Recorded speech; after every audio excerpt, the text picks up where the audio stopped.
People say you have to have a lot of passion for what you're doing, and it's totally true. And the reason is because it's so hard that if you don't, any rational person would give up.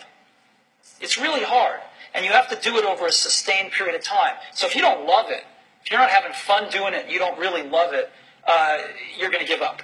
And that's what happens to most people, actually. If you really look at the ones that ended up being successful, unquote, in the eyes of society and the ones that didn't, oftentimes it's the ones that are successful loved what they did so they could persevere when it got really tough.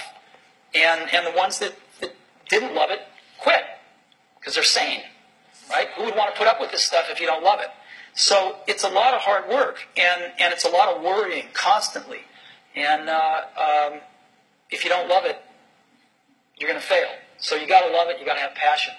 And I think that's the high order bit. The second thing is you've got to be a really good talent scout, because no matter how smart you are, you need a team of great people, and you've got to figure out how to size people up fairly quickly, make decisions without knowing people too well, and hire them, and see how you do, and refine your intuition, and be able to help build an organization that can eventually just build itself, because you need great people around you. Thank you.